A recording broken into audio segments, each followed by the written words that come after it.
Hey guys, welcome to Glaze's Geezer Garage. Hey, sorry we haven't had any content videos for a couple weeks, but I've been working on something extremely important for the Corvette. We're very close to separating this Roadster Shop chassis from the body and start doing the body work on the underside and some of the top side. So I've decided if I'm gonna do 100% of the body work. But with that said, I wanted to make a hoop style body rotisserie.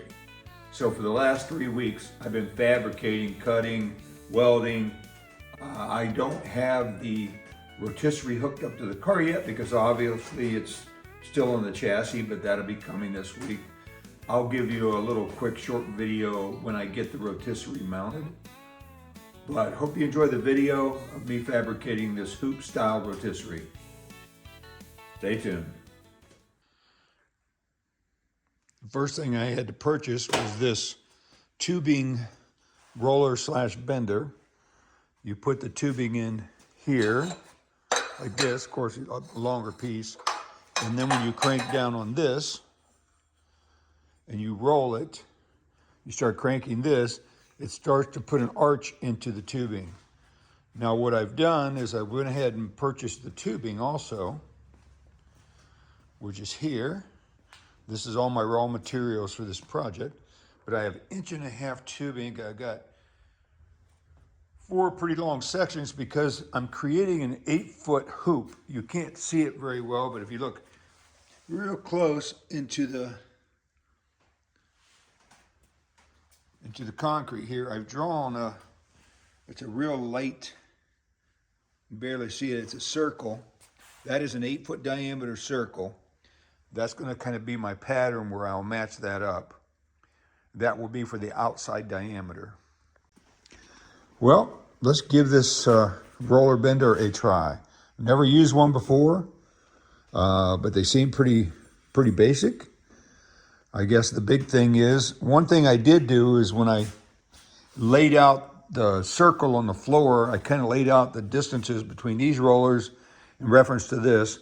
And my best guesstimation, where you see my marks here, if I take this down to 1 inch of travel, I'm getting very close to the arch I want. Of course, I will match it up with my circle on the floor before I get that far. So let's try the first piece. As you can see, I got a nice arch started in this, but I can tell you with a hand crank, it's some work. So we're just going to take our time here.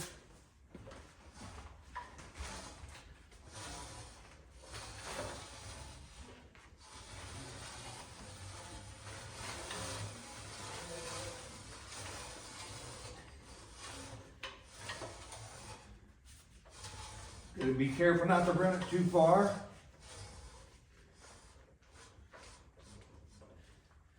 Give it a couple cranks.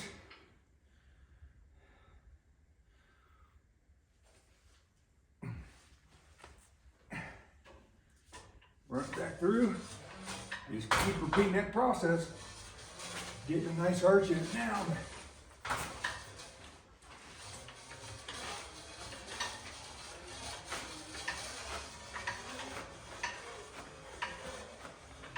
A little bit at a time is the secret. Try to put too much in at once, it's hard to crank.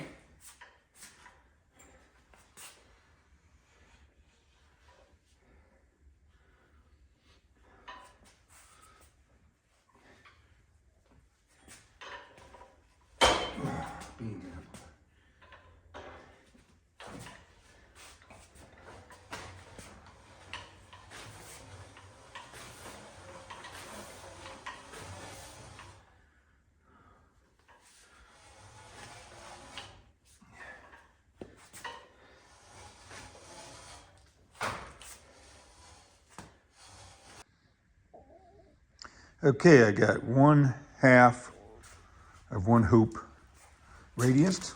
It's a little bit of work, as you saw in the video, but do a little bit each day.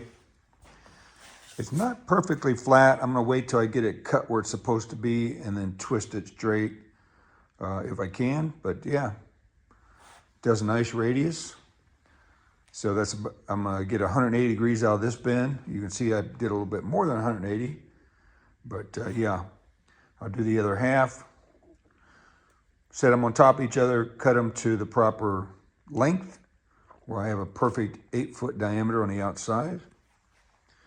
And then we go from there.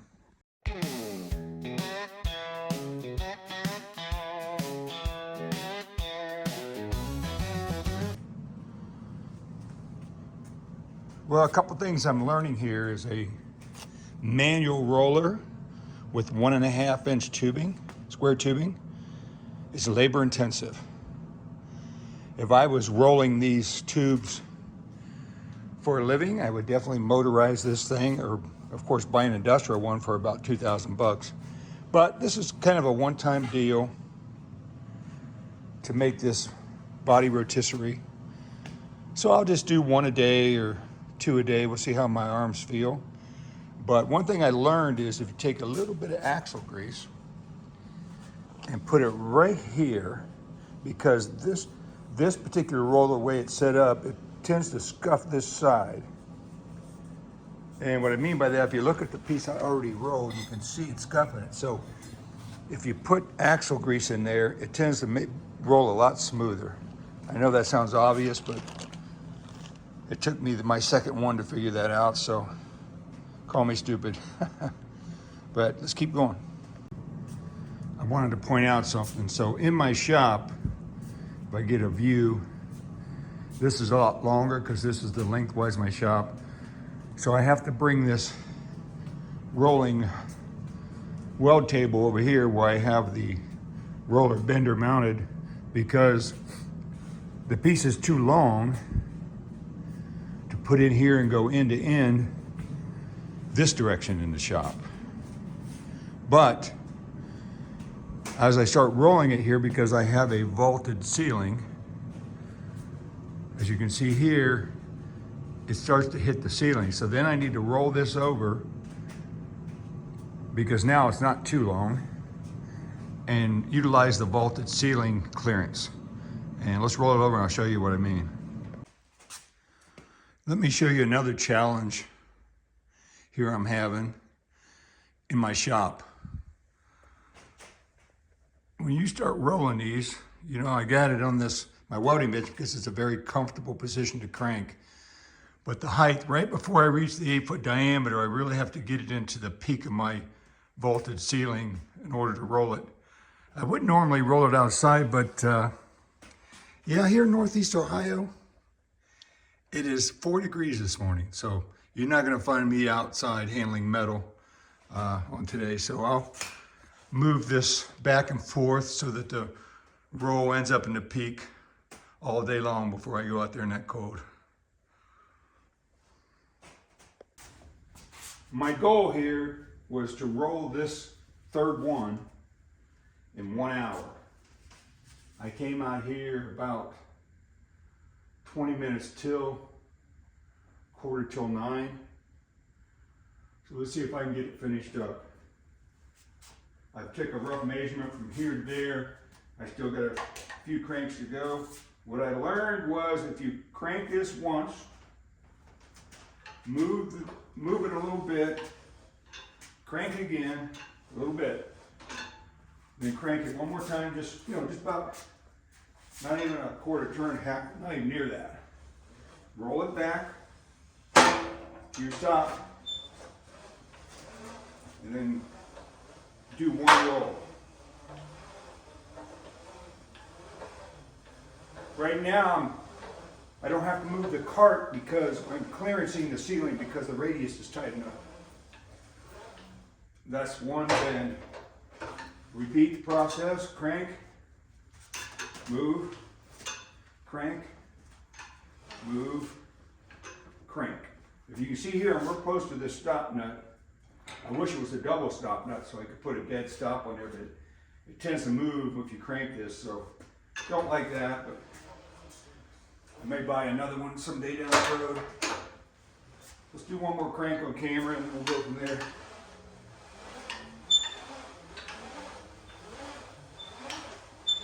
You see, with the grease, it's a lot easier to crank.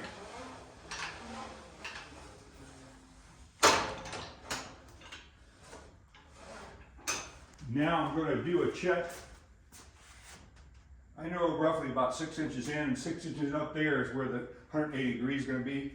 But what you want to do is you want to relieve the pressure because that's going to give you a false measurement. Then when I get close, I'll take it down and lay it on top of my other ones to make sure they match. But you got to take all the tension off. And that's why I said I wish I had a double nut here so this wouldn't move. It didn't move there.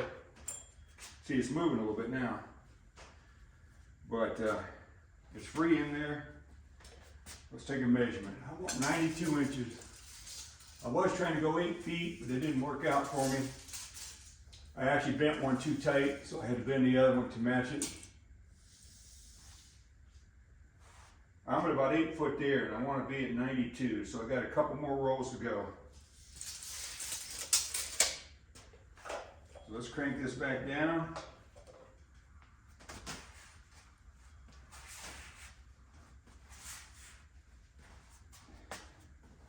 Move it a couple times.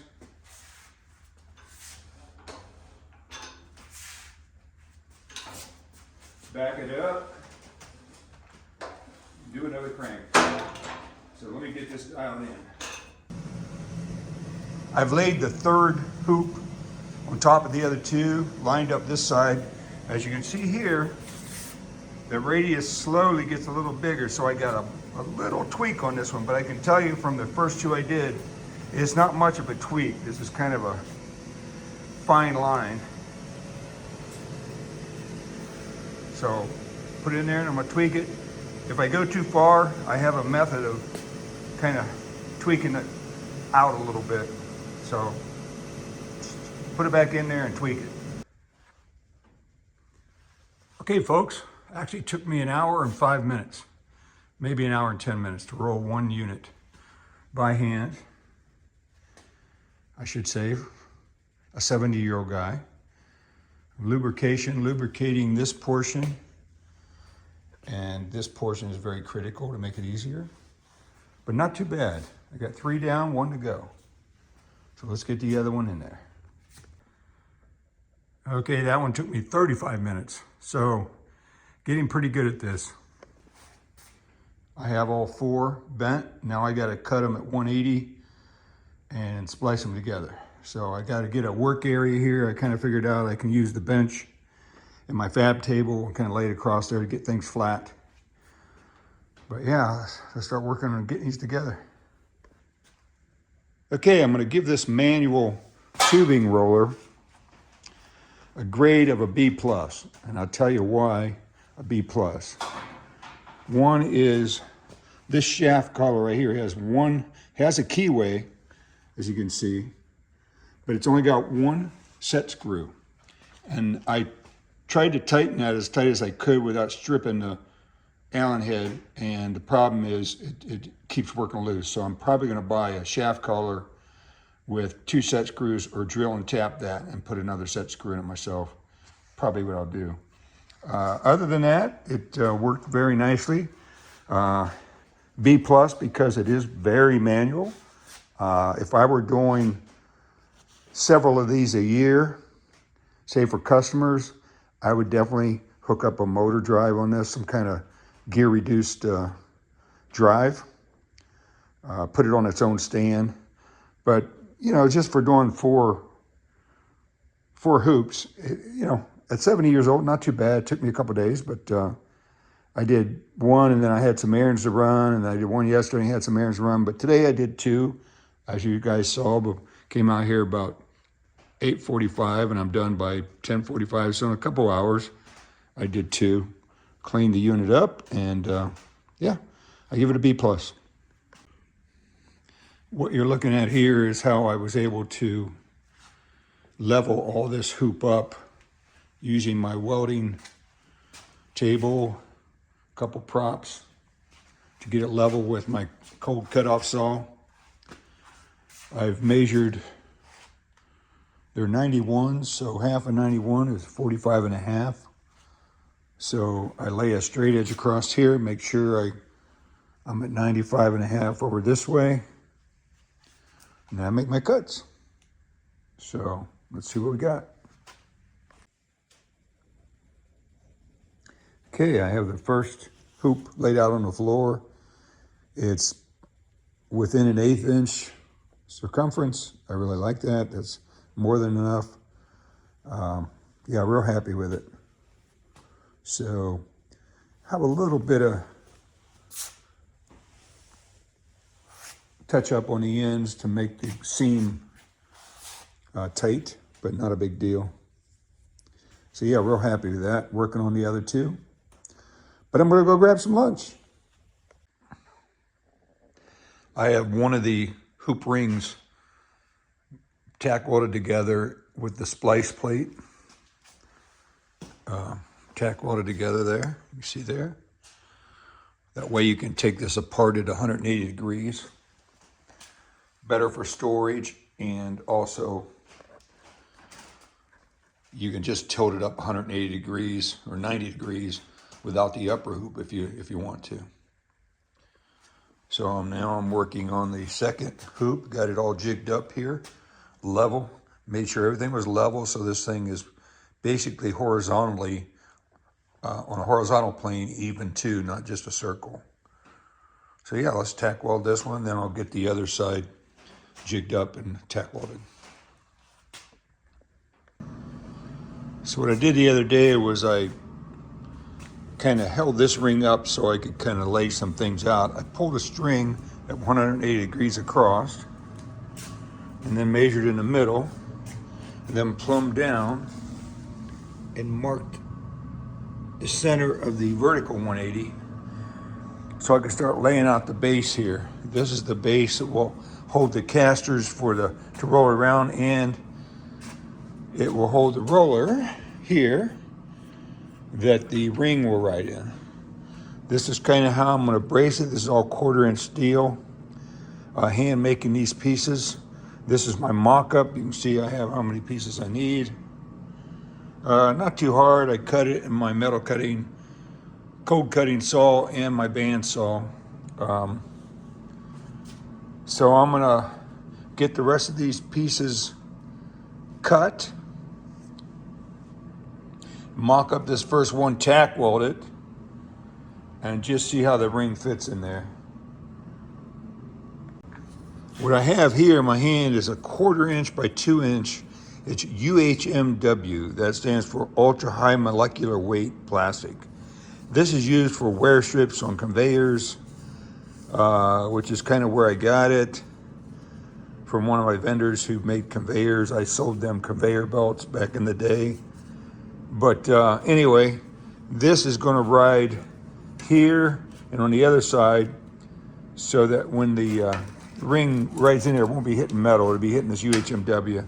I'll do the same thing somewhere in here and on the other side, maybe up in here, so that we know that that ring's going to rub on this.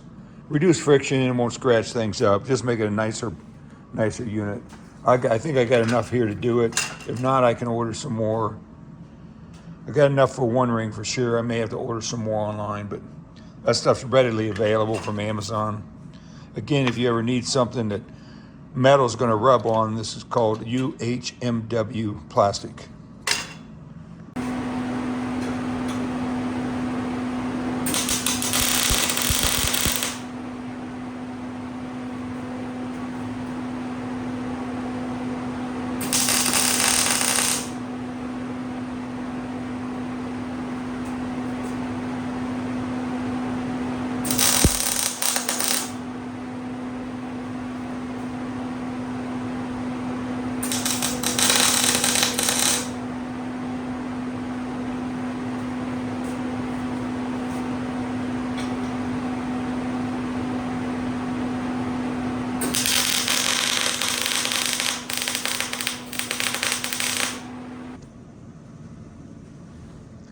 Okay, I have the first prototype tower. I call this a tower. Let's call it the caster tower. And I'll show you, I'll put the caster in and show you, but I have one side of one base mocked up. Everything fit, I got it all spot welded. Got braces here, got a brace here I boxed in. going to be very, very stout. Now I've cut all the other pieces out now that I know that works. You see there, I got all my pieces cut out. There are my diagonals. And here are the upright towers. So yeah, we're getting there.